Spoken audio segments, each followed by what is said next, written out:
Good afternoon, everyone. Welcome to the reapplication webinar.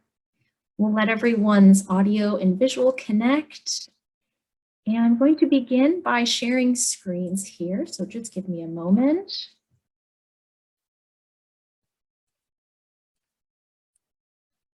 All right, we'll wait a couple more seconds. If you've come to any of our previous webinars, you know my name is Bridget Doyle. I'm the Associate Director here at the University of Illinois College of Medicine Admissions Office. And I'm here with two of my colleagues who will introduce themselves throughout the presentation. And we're going to talk to you today about the reapplication process to give you some tips on what to think about and how to apply for our next cycle if you feel ready to do that. I'll, of course, go over some general reminders before we take a deep dive into our reapplication. This is a Zoom webinar, so it's going to be recorded. We're going to send out the recording about a week or two after today, and it'll come with a survey on the event. Since this is a Zoom webinar platform, all of our participants have been muted and are off camera. Now we're covering a lot of content and we received a lot of your questions before the webinar and we're prepared to answer almost all of them. So we are really asking that you hold all questions until the end because we might cover something that you have a question about in a few minutes, maybe towards the end of the presentation. And then at that time, we're going to open up questions using the Q&A function, not the chat function. It's easier for us to keep track of the questions coming in if you use that Q&A function you see at the bottom of your screen. But like I said, we'll focus on questions at the very end. So go ahead. If you need to write it down so you don't forget, you can submit right at the end when we go ahead and open up the webinar to questions. So I always like to start our webinars off with where our audience is joining us from. It's not uncommon, especially if you visited us on our other webinars, to see a lot of our applicants and reapplicants are coming from the state of Illinois. We are a public institution and we educate about 1 in 6 healthcare professionals in the state. So that's why you see this huge number of Illinois applicants and those in attendance. And you see in other column, we have people here from Canada, from Malaysia, Afghanistan. So we don't have caps on out-of-state residents or out-of-state applicants, out-of-state students. We don't have caps on international students. We look at all of our applications equally. So we're happy to have both domestic and international participation in the reapplication webinar today. And for those of you joining us, this is just a layout of where you are in your careers. A lot of you are in your post-grad stage. We have juniors and seniors also. So I just want to say hi even to our pre-health professionals who are joining us on the reapplication. We hope you learned something from our presentation today too, to pass on to your advisees. All right, now I'm going to hand it over to Dr. Amiri, who is going to begin getting into depth a little bit more on reapplying. Thank you so much, Bridget, and hi everyone.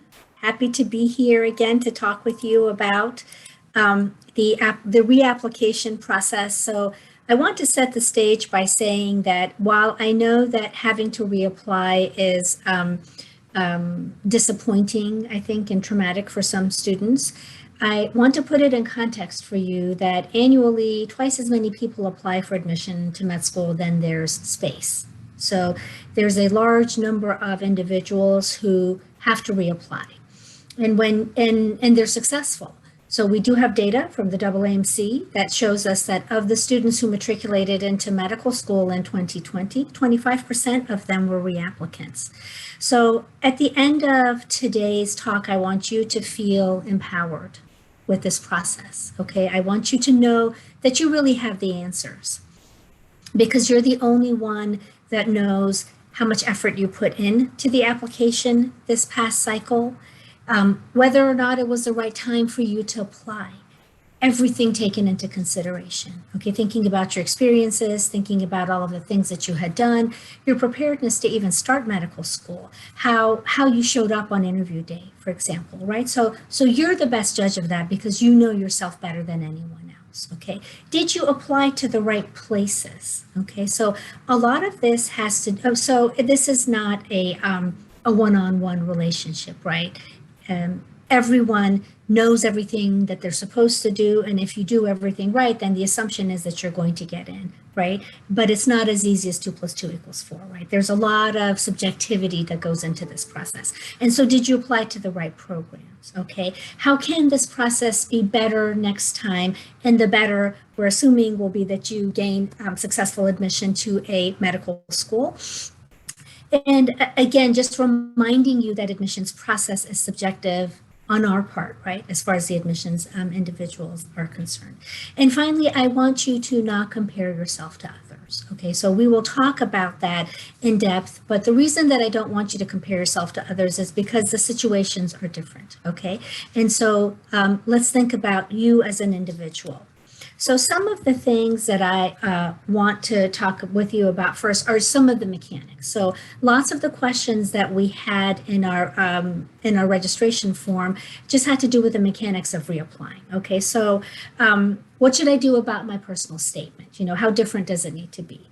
So the personal statement does what? And I hope that many of you logged into our personal statement webinar last week. And if you didn't, it'll be available soon on our YouTube. So make sure that you take advantage of that, put a plug in for that.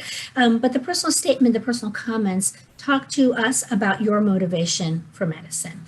So presumably that motivation has not changed significantly between a year that a student applies and the subsequent year that they need to submit their application in, right?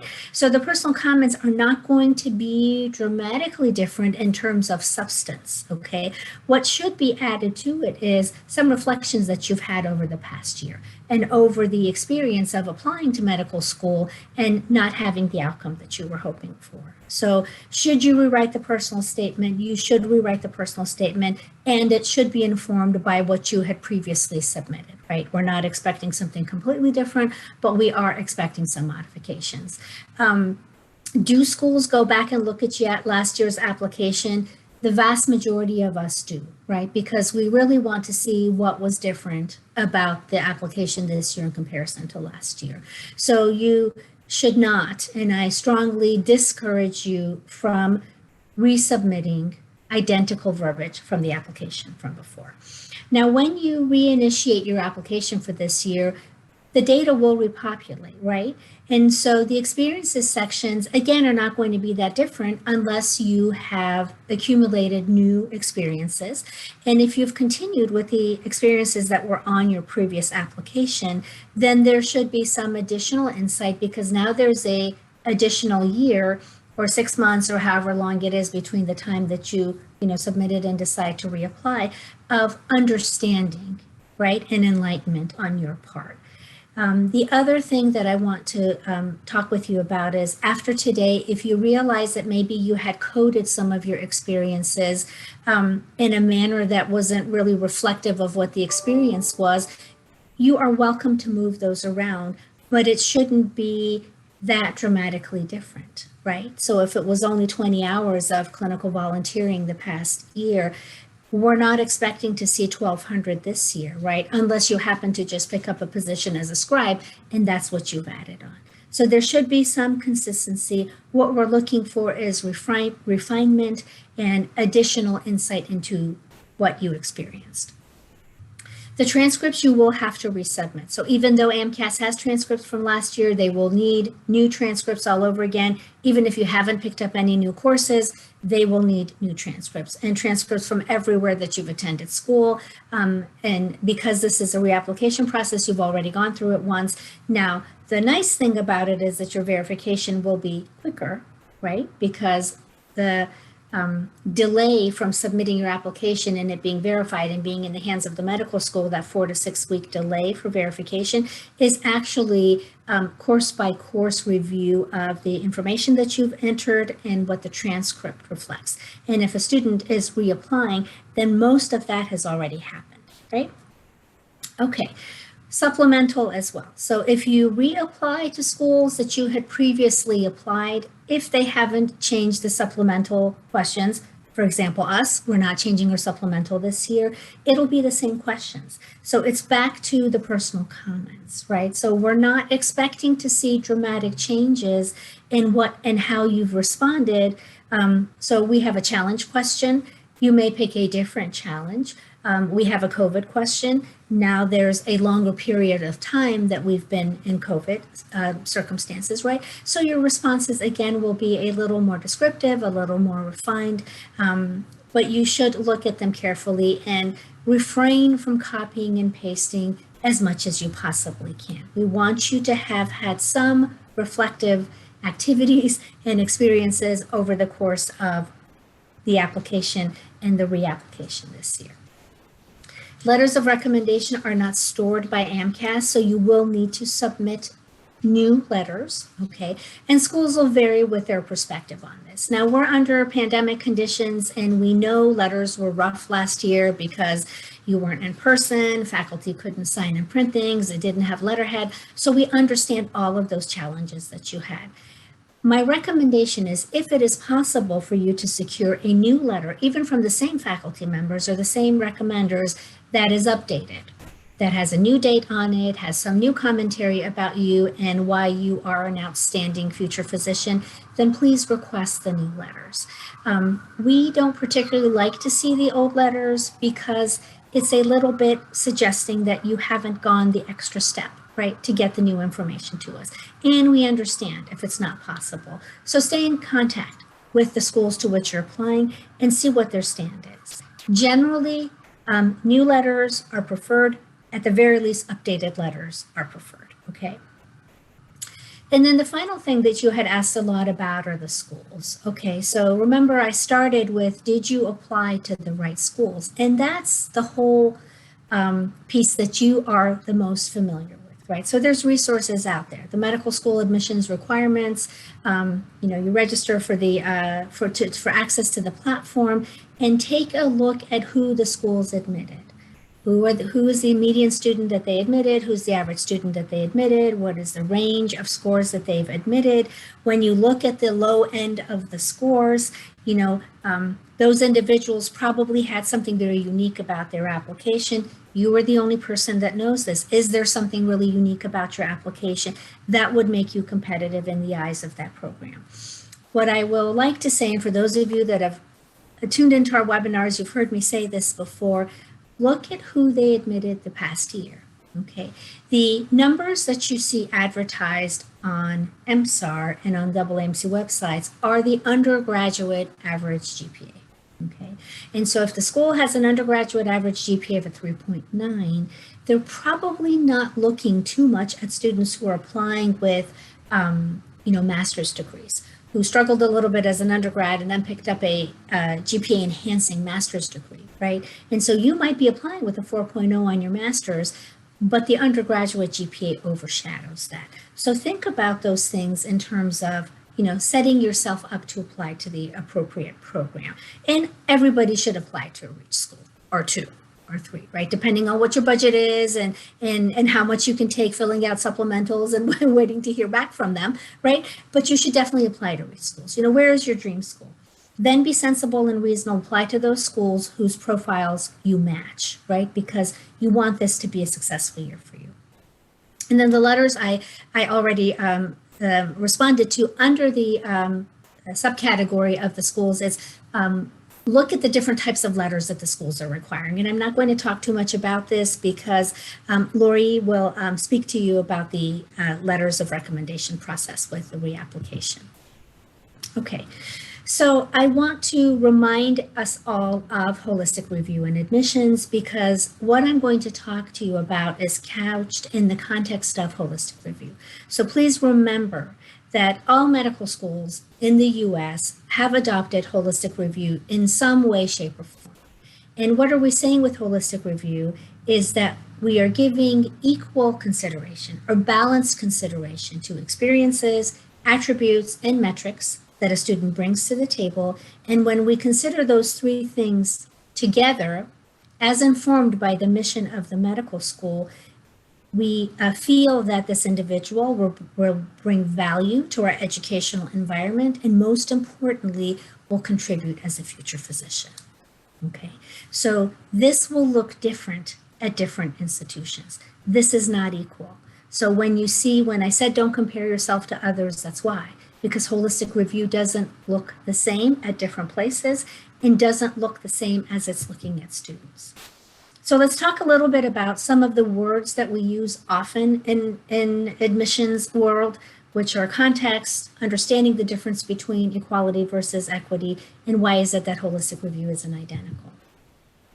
So when you think about the context of you as an applicant, okay, you are comprised of all of the attributes that you bring to the table. So that is languages that you speak, your faith, the part of the country or the world that you're from, where you are in your sibling series, or you're the firstborn, the middle child, the youngest, and all of those things, right? Those things that are unique to you because you are the special person that you are. And we contrast that to experiences, which are those things that you have intentionally sought as part of your enrichment as you've embarked on this journey of application to medical school. Okay, biographical information goes into providing the context of you. So language is spoken, for example, right? Whether or not you provided a statement of disadvantage, and that can be educational, it can be economic, it can be cultural. It is however you view if you have dealt with disadvantaged systems or situations in your life, okay? And obviously the context of the secondary application. So all of these things give us a view on who you are as an applicant. Okay, and that's going to vary from person to person. And then it ties into the context of the institution. Okay, the mission statement. Okay, what is the lived mission of the medical school? What is the profile of the students that the school accepted and admitted last year? And what type of support does the school offer? So this is our mission statement. For those of you that have tuned into our webinars, you've heard our mission statement over and over again. We're proud of our mission statement, and everything that we do is informed by this mission, okay? So when you look at the mission of the medical school, okay, what is their lived mission? Who are the students that they admit, and what type of support are they able to offer? And I want to let you know that we are part of a MSAR mission expansion project. And what that has done is it's allowed us more space in the mission piece of the MSAR to exactly talk about these things. How is our curriculum informed by the mission? What support services do we provide based on our mission? Where do our graduates go based on the mission? This is important, and it's important because regardless of all of those things that you have done to make yourself a strong candidate, if you're not a mission fit for the school, there is a possibility that the school may not invite you, right? And the reason to not invite you isn't because we don't think you're not going to be a great physician. And it's definitely not because we don't think you can handle the curriculum, right? It's because we feel the mission that we have and the goals that we have for training our physicians don't meet the personal mission that you have for yourself as a future physician. And that is important for those two things to connect, right? So that goes back to, did you apply to the correct programs? I want to talk to you a little bit about equality versus equity. And this goes back again to don't compare yourself to your friends, okay?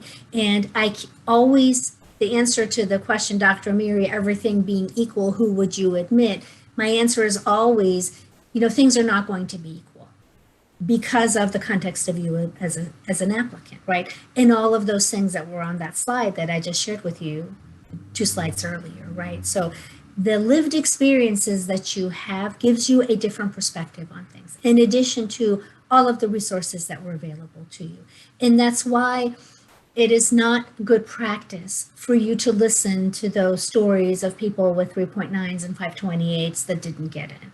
And then, oh my gosh, with my 3.7 and 518, there's no way that I'm going to get in, right? Don't listen to those stories. Look at you and look at the schools to which you're applying. Okay, so I'll remind you of our mission one more time, and then I will hand it over to Lori, who will walk you through the different parts of the application and will give you an insider's perspective of of what the application looks like from our view, right? So remember, our mission is to advance health for everyone through outstanding education, research, clinical care, and social responsibility. Lori, I'll hand it to you.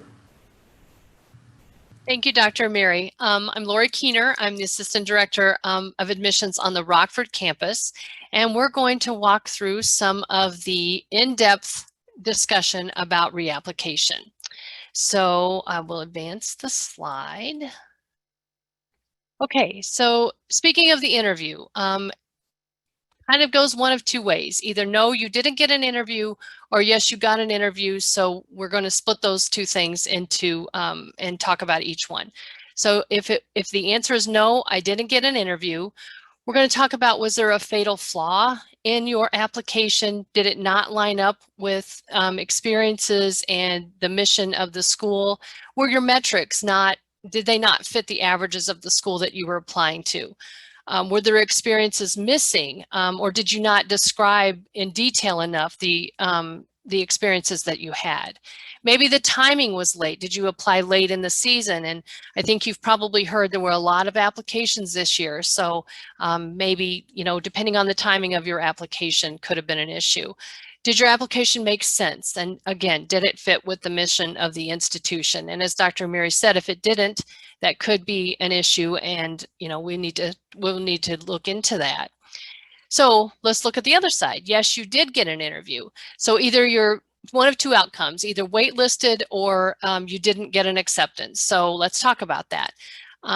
In preparation, maybe did you ask, or if you're going to reapply, ask a friend or a peer to let you practice and see how your communication skills go through? Does your passion come through in your interview experience and practice? So did you do your homework on the school? Do you fit with the mission of the schools that you're applying to? Again, enough detail in your interview. Do you explain your passion? Did you convince them that you belong there? And then the flip side of that, was this a school that you were passionate about so that you could convince them that you belong there? So those are some of the things we want you to think about depending on which way the interview season went for you. So then let's move to the next one. And so we're going to talk about objective metrics now. These are more factual things. So GPA, Dr. Mary talked a little bit about that. Undergrad GPA, BCPM, biology, chemistry, physics, and math, overall GPA, post-bac, graduate, all of those go into the story of you. And were you competitive in these areas versus the school average and your average? Moving to the MCAT, how many number of attempts are you in your journey? And what were your performance on those attempts? So is your trajectory in an upward position, or are you struggling a little bit with that? So that can give you some insight into some places that you may need to put some energy. Were you competitive with the school's averages on the MCAT outcomes? Does the schools you're applying to have a subsection requirement, which might be something that you can look into? Not all schools do, but that would be something to find out. We also accept and require the Casper. So that's going to assess your people skills. There are national levels for that. How do you compare with those?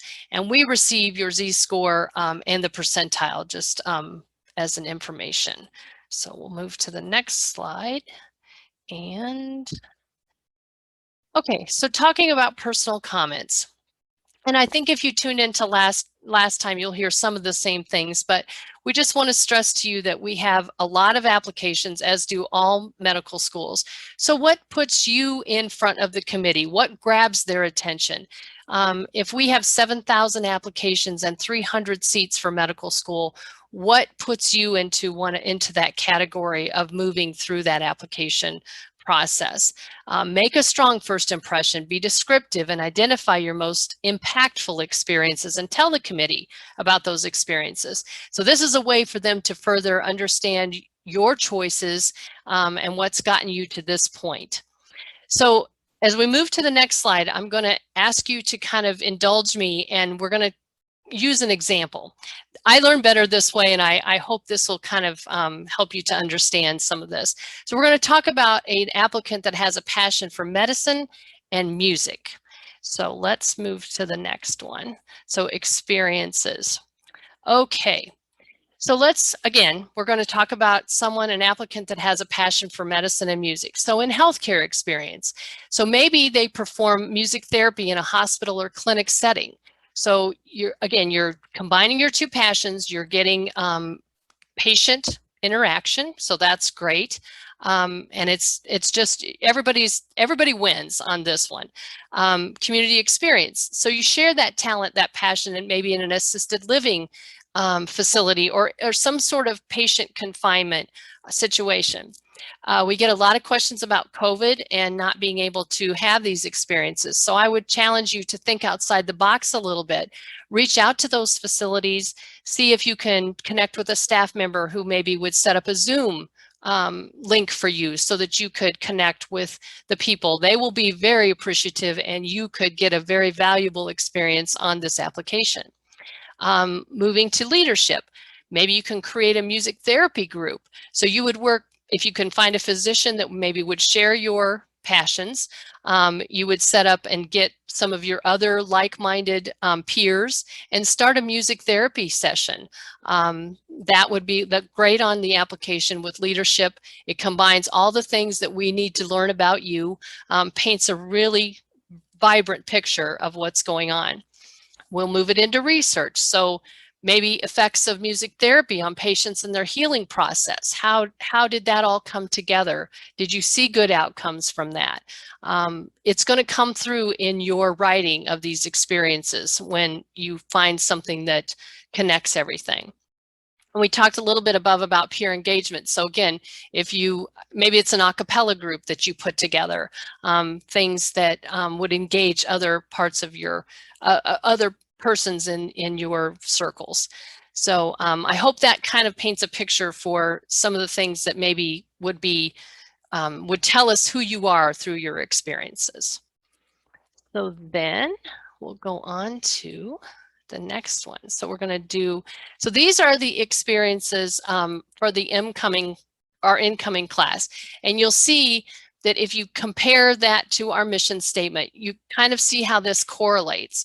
And so the classes that we're bringing in, we want them to reflect our mission. And therefore, ultimately, each candidate would reflect our mission. So that's where all of the experiences come together in the classes that we end up seating, which we're pretty proud of that. So then we'll move on to supplemental.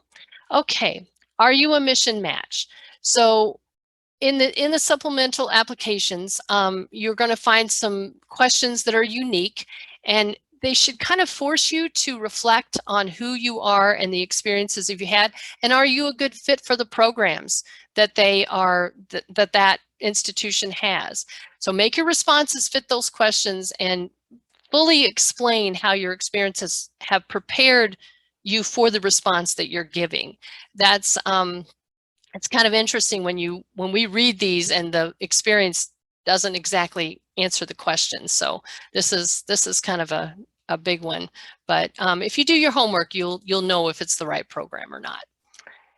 And then we'll go to letters of recommendation. Okay. So for letters, it's pretty, follow the instructions first and foremost. Kind of what type of letter does your institution provide? Is it a committee letter? Is it an individual letter?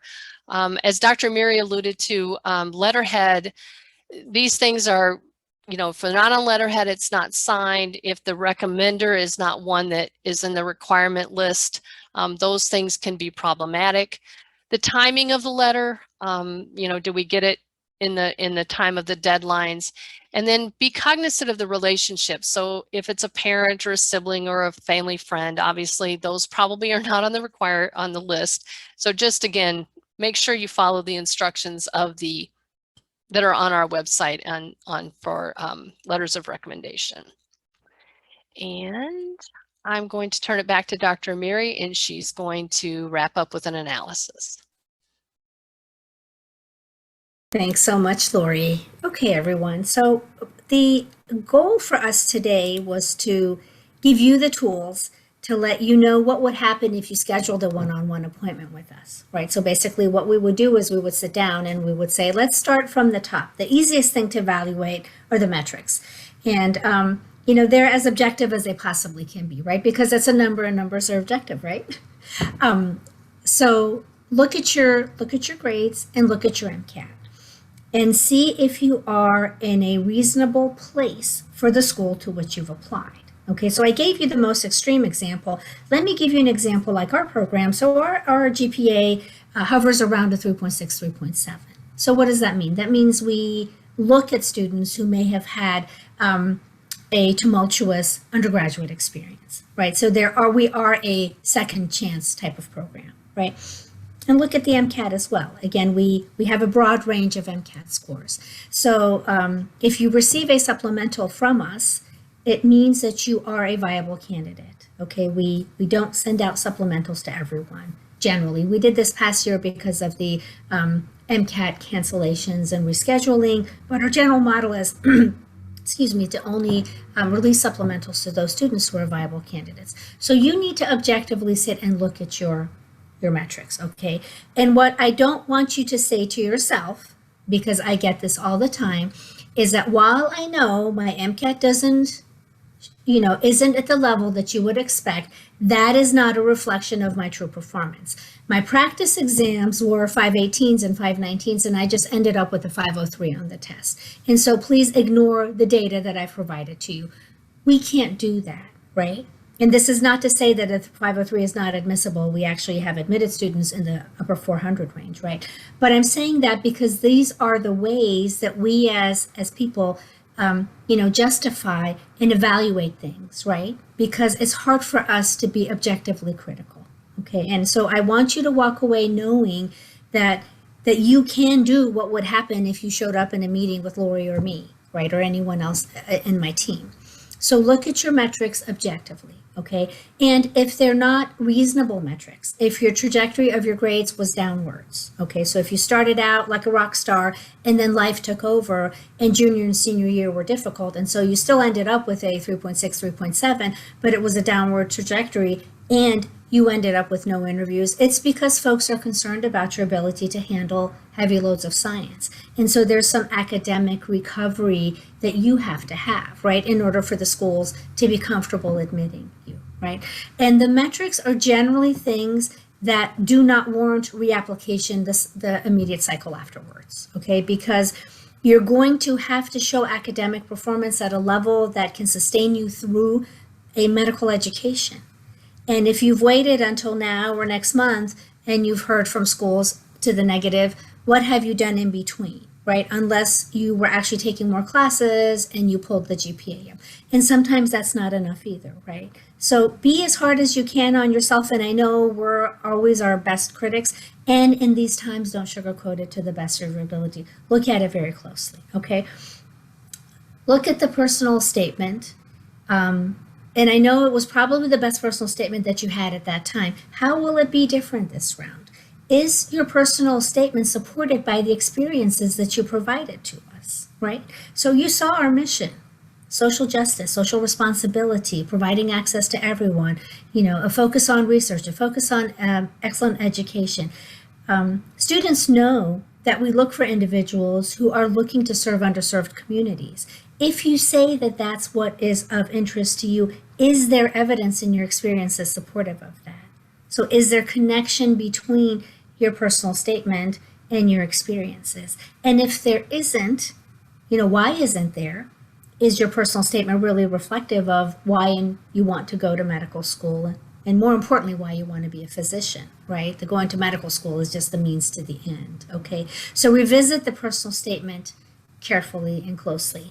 And if you didn't have people that don't love you and that care about you, if you haven't had that, a person that isn't in that category, look at your statement, have a person like that, a stranger read your personal statement. Okay, what you want them to be able to answer once they're done reading your 5,300 character statement is why this individual must be a physician.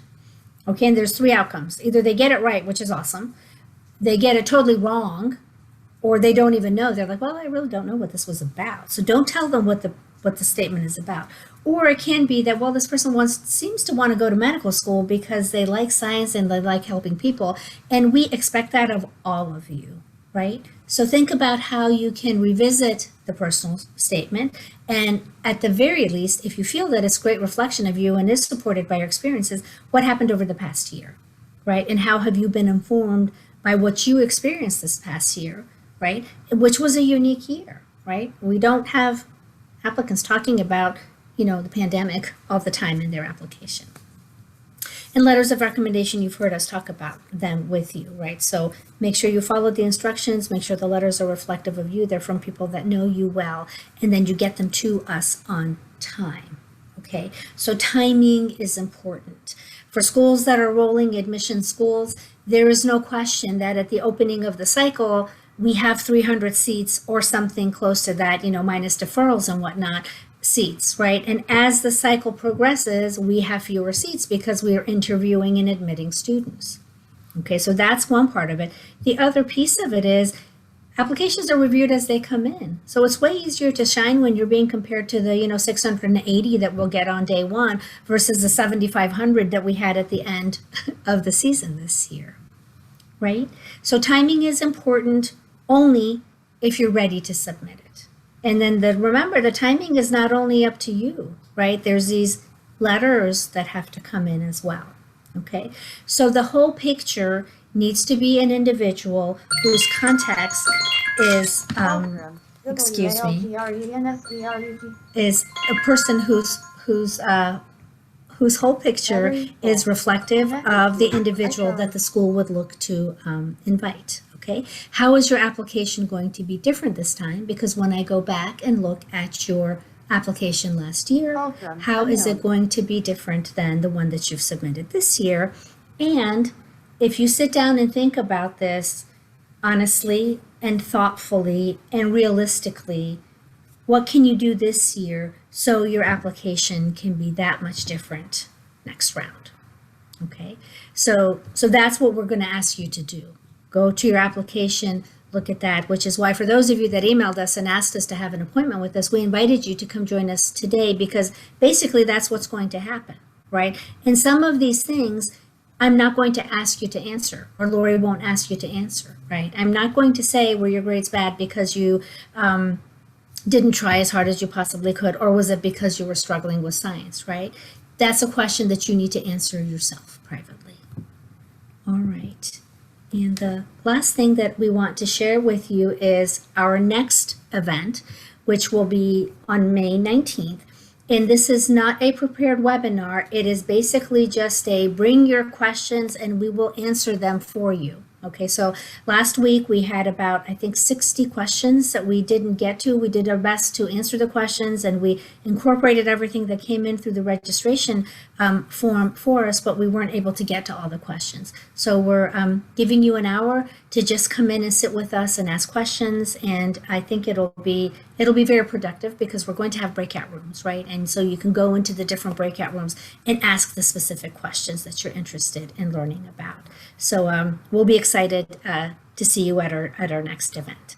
And with that, I will hand it back to Bridget so she can shepherd us through the questions that you have submitted to us along the way.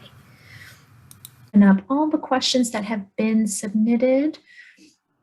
And either of you can take this. This is about the personal statement part of the application or the personal comments. So given the small amount of characters applicants are given to convey their motivations in the essays, for the reapplicant essay, are there some things we should highlight more than others? I'll take it. Great. Okay. I would say that it doesn't take an overabundance of characters to kind of relay your passion to us. If you're experiencing and explaining your passion, it doesn't take a lot of words. We'll get it. That was my first reaction to the question. And Dr. Mary, I think you have some other things to say. So what I'd like to reiterate is that, remember, if you're reapplying, your motivation for medicine shouldn't have really changed that much over the course of the past year, right? So what would be helpful for you to highlight for us is the reflection on this past year, right? And oftentimes the experience of not being admitted to medical school enhances an individual's desire to pursue medicine, or living through the pandemic, or different things like this, right? So what I would encourage you to think about is remind us of your motivations, just as you did the first round, and then tell us what you've learned over this past year of not getting in. That's the only place that you can talk to us about that. Okay. Moving on to our next question, it's related to the Casper. So I know, Lori, you were mentioning the Casper. We are a school that requires the Casper score. What do you recommend to improve the Casper score? There's no real way of knowing how you did. It seems, the person who asked this says it seems like a nebulous problem. What can we offer in terms of advice for Casper? I think they answered kind of their own question. There's not really a way to, you just have to answer honestly. It's going to assess, some of the people skills that you have. I don't think there is a way to answer this in what there's not a secret sauce or a magic potion. You just have to answer honestly. And that's my reaction. So. Great.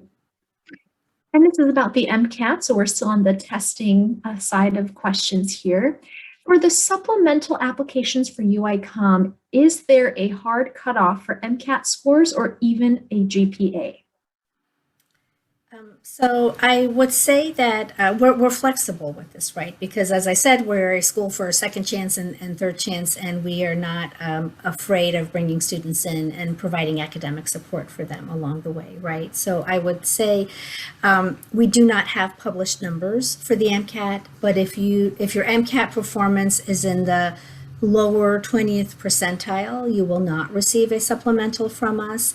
And we will be looking for a grade point average that is a 3.0 or higher, or very close to that with the sciences, because you will be slammed with science your first semester in med school, so you need to speak science fluently.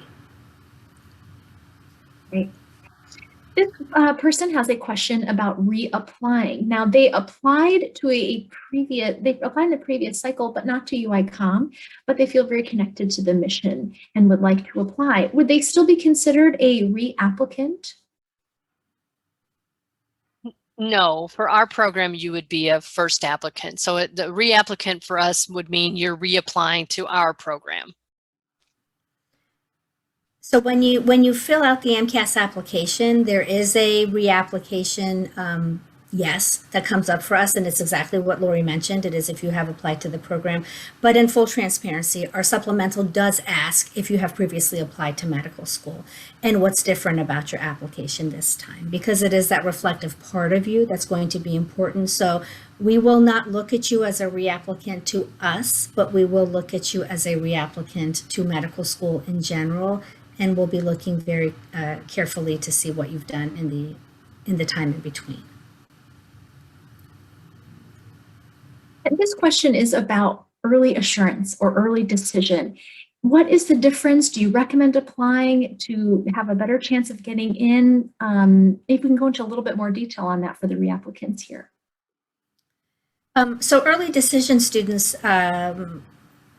Let's separate the two of them. So the early assurance program for us is basically our pipeline program. So for students who are admitted to our post-bac program or admitted through our early assurance, we don't have an alternative for early assurance, right?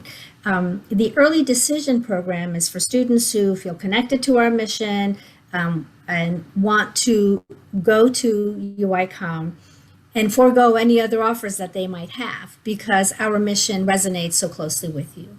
What I ask you to do is to call our office, schedule a meeting with me. And the reason that I want to have that meeting with you is for you to tell me, why we are your top choice and your only choice, right? And then also to talk about the pros and cons, right? The pros being you submit things early, we expedite your application, we invite you for interview, and then we can let you know if you're in by October 1. And then you get your choice of campus. We didn't talk about our 3 sites, but it's public knowledge that we have 3 sites in comparison to putting in the request, for the sites to be selected for you. The con is that you are only applying to one school, and if you're not successful in the process, then your application is not out there for the universe of medical schools until the October 1 date. And so the reason that you and I will meet is to see if you are a student that I am comfortable knowing that will most likely be invited for interview, so that you are not delayed in the process unfairly in a way that our committee wouldn't be able to advance your application. Now, if you choose to apply to us early decision without meeting with me, your application won't be processed as an early decision, right? Because you and I haven't had the chance to talk and ensure that you're meeting the specific mission aligned characteristics that we're looking for. And then we expect you to be academically at the same place that our previously admitted class was. So again, we're hovering in the 3.7-ish range and a 5.11 to 5.13-ish range for the MCATs. Great. This question is about prerequisites. Do you recommend that people retake prerequisites as early as 2013, or is there a certain time period we prefer to see these prerequisites taken in? I'll let you have that one, Layla. Or Dr. Okay, sounds good. So if I'm understanding this correctly, you're asking if there's a timeline for the prerequisites. So we don't, right? Because remember the context of the applicant. So if you took your prerequisites a long time ago and you've been working with a science degree, then you know what biology and chemistry means and you've been using it, and we require a new MCAT from you, right? That's not older than 3 years old. So the science will be new for us. If you took your sciences back in 2013, now it's 2021, and you weren't in a science-based career, however you took the MCAT, and you still performed like the rock star that you are on the MCAT, we're not going to ask you to go take new science, take baby bio over again, because you already have the information. So we're one of the schools that's flexible with it, right? That we again look in the context of the application. So don't worry about age of the courses for our program. And one thing that I would just like to add to that, sorry, Bridget, I know you were posed for the next question. Our curriculum has a voluntary optional block 0 that starts before the formal curriculum begins, right? And so if you are a student who took your basic sciences, 10, 13 years ago, you took the MCAT, you did great on it, we're going to strongly encourage that you complete block 0 fully. That means to, engage with all the activities, take all the quizzes, and take the final exam, because that is strongly correlated to students' outstanding performance in our curriculum. So we have another mechanism in place asking you to, take advantage of resources that we make available to you. Great. This next question is about applying again. The person asked specifically, some schools, such as Stritch, don't recommend students apply more than twice to their school. Does UICOM have a similar view? I'll take that one. I do not think that we would ever discourage you from applying. I think every step in your journey just enhances that story. So perseverance is a very good thing. So if you apply multiple times, we would not look down on that. So welcome the reapplication. And I'll just say, make sure that you've done the things that Lori and I have talked about, right? So applying over and over again and not having something different for us to look at is I think what Stritch is probably suggesting. I don't want to speak for them, obviously, but for us, right? So if you apply to us twice in a row and the application is not different, what you have to think about is, if I was not mission aligned and the type of student that they wanted that first round, why would I be applying the second round? So there should be significant changes in the application if you're deciding to apply more than twice. We've gotten a lot of questions after the mention of the pipeline program. So which students are given the option to participate in these programs? And would you recommend a student that has maybe a lower than a 3.0 to apply to them?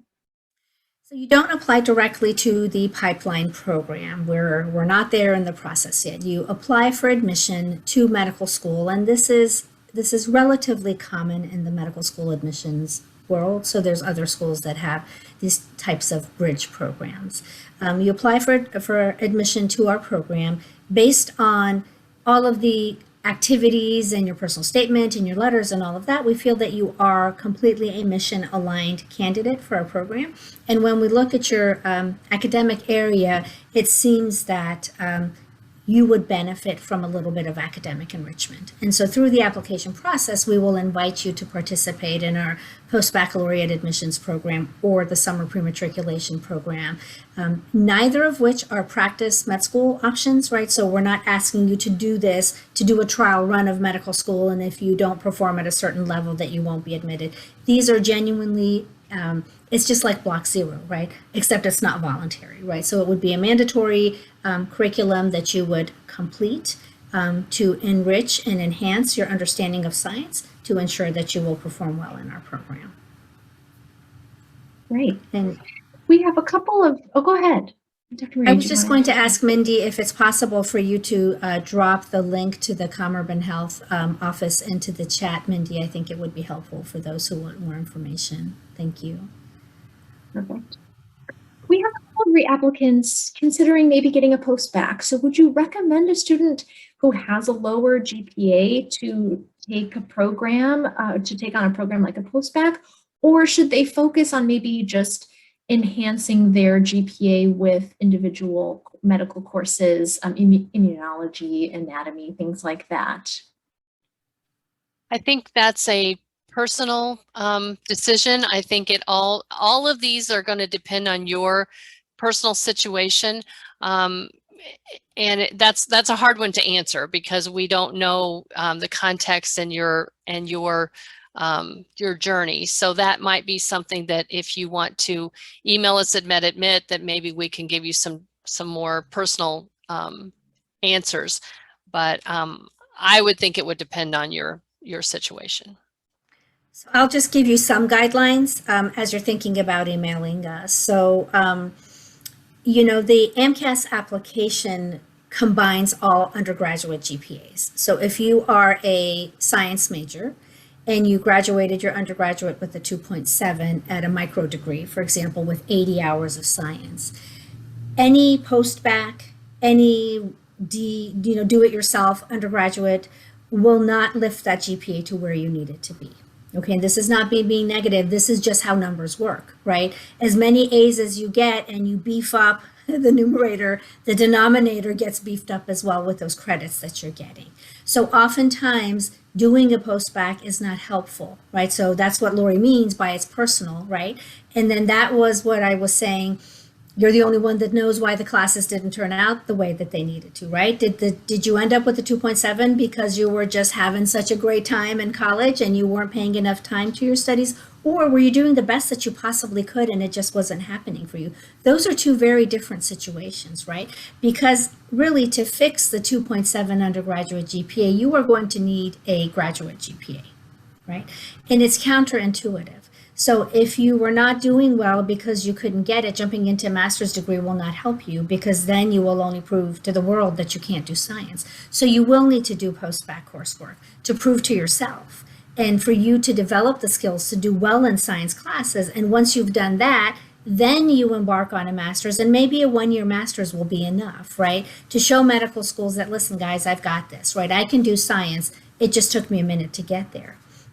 But if it was because you were having, you know, a good party while you were an undergrad and you know that you can do that, then a graduate degree might be an option. But be careful about the graduate because that's really the frontier of no return, right? If you do the graduate degree and you don't end up with a really high GPA that shows us you can do science, then we would be uncomfortable inviting you to join our program because we may not be able to provide the academic support that you need. So it's nuanced, right? When you all send us in the admissions inbox, should I do this or that? It's exactly what Lori was saying. It's we have to sit and have the conversation with you, right? But you're the one who can answer the question and then see what makes sense in your situation. We have a question about applicants who might be coming from institutions where they have minor institutional actions. How do we look at applicants like this? You want me to take that, Lori? Yeah. So institutional actions, the biggest one that we always see is plagiarism. And it is not uncommon for us to see that. And what we don't want to see is that you never figured out what plagiarism was, right? And that happened over and over and over again. Or disorderly conduct, or the other common one that we see is, inappropriate use of alcohol, for example, when you're underage and you're on a university campus. So like anything else, and all of us, we're humans. We are going to make mistakes, and we understand that that's part of you growing up, right? My sons grew up and went away to college, and, they had to learn things along the way. And so it just like the reflection piece on your personal statement, tell us what happened. Tell us what happened and tell us what you walked away with, and try not to be too glib about it. I mean, we see a lot of, I realize now that, that was a mistake and I shouldn't be drinking alcohol on campus. So obviously that's a part of it, right? But there's a larger that we hope that there's a worldview shift that happens for you, particularly if you had to undergo whatever training your institution required. So we will look at those like we do anything else, right? A part of the unique you that you are. And oftentimes it is students who've experienced challenge during their undergraduate experiences that, gives them some resiliency to deal with, the difficulties in medical school training. Lori, this question is about gap year. So I know we talked a little bit about, and even Dr. Murray mentioned, maybe you're not ready to apply this upcoming cycle after having just applied previously. What would you recommend our candidates consider when they are thinking about a gap year? Should they keep up with classes to stay up to date with science courses? Should they focus on getting more experiences? Well, again, it all stems from where you're at in your life journey, but I would say that anything you're doing in your gap year is going to strengthen your application, or it should. So if you're, again, your passion is where you want to be, your center, and then anything that you're doing should enhance those kinds of things, keeping in mind you're strengthening that application. So if you need strengthening in the GPA area, then obviously you can focus on that. But at the same time, then, also work on your experiences, because all of that is going to just help us to better understand who you are. But I think gap years are not something to look down on. The more mature you are, the better you know who you are, how you learn, will only help you in this, what is a long haul. It's definitely not a sprint for medical school. So all of that just prepares you that much more. And I'll say, if anyone has a very personal situation that they wanted to, maybe we don't read it aloud for everyone, even though I know we're all muted.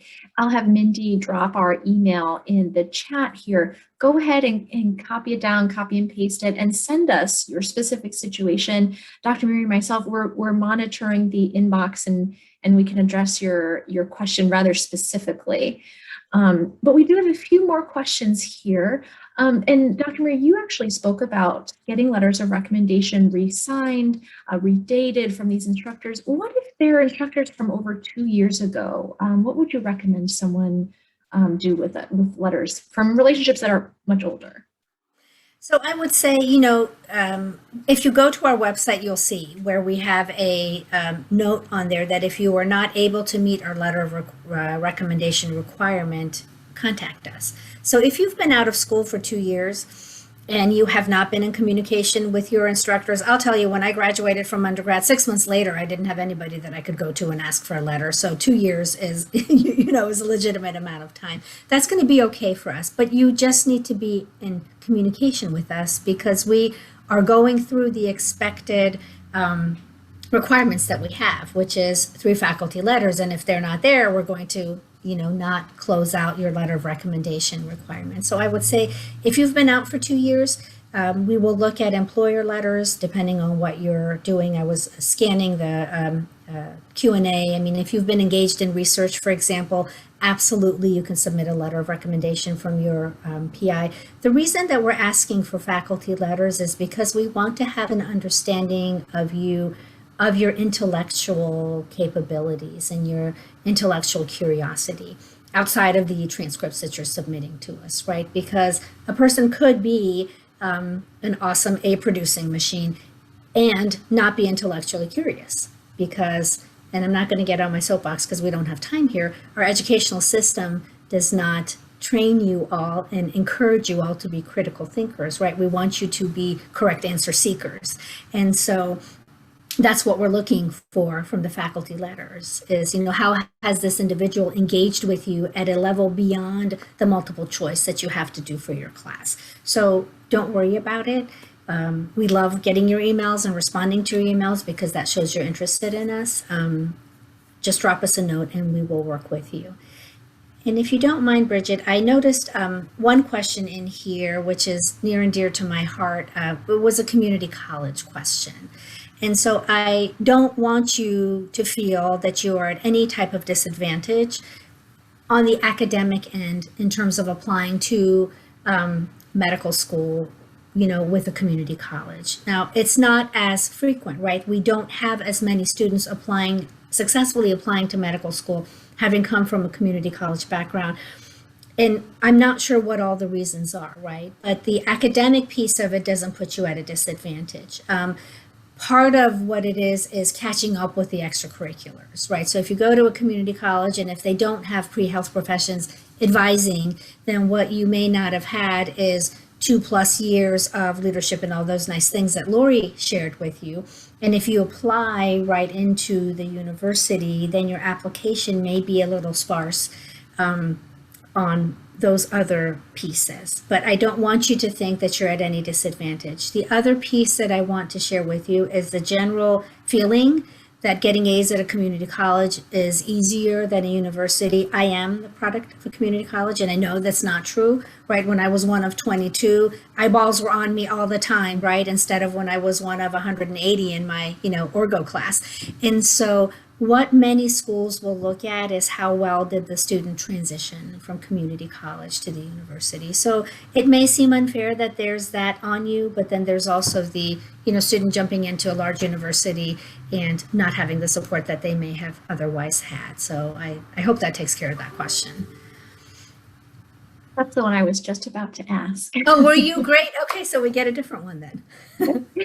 Yeah, so this question now is one of our final questions. What if you use Interfolio for all of your letters? Can we talk a little bit about Interfolio? Yeah, it's fine. Interfolio is connected to the AMCAS letter writer portal. And just for a bit of history for all of you, because I've been doing this work for way longer than I should admit, Interfolio was the impetus for creating the AMCAS letter writer portal. So Interfolio is connected to AMCAS. Interfolio will upload your letters to the AMCAS letter writer portal. And then for those of us, most of us, AMCAS participating schools, the letters will be downloaded from AMCAS through Interfolio versus your recommenders individually uploading them or your pre-med advisor uploading the packet. Wonderful. Well, I want to be conscious of time here, and I see that our questions have slowed to a stop now. We've dropped our email in the chat, though, and if Dr. Mary Lori, if you see anything we didn't cover, we can stay a little bit longer, but I do want to acknowledge that if you have someplace else to go, we're going to be sending this recording out in about a week, and we're going to send you a survey, and don't forget, don't hesitate to send us an email so that we can address your personal circumstances, your personal questions, if it's something we didn't cover here today. I know there were a lot of questions And it's not a perfect recipe. So the questions about what is your specific, if I get 2 points higher, what will happen with my MCAT? Will you then look at me? It's so holistic. And I know it's really difficult to hear. And I hope that message was what we communicated is we want to know the whole you and not just your MCAT score, your GPA rank and things like that. So if you just take a moment, copy and paste that email. If you haven't done so already, put it in a notepad or a Word doc, write it down. We'll send this out and then you'll have our contact information as well. Thank you everyone for joining us and we'll see you at our next webinar. Thank you, everyone. Bye. Bye. Take care, everyone. Bye, everyone. Have a good night.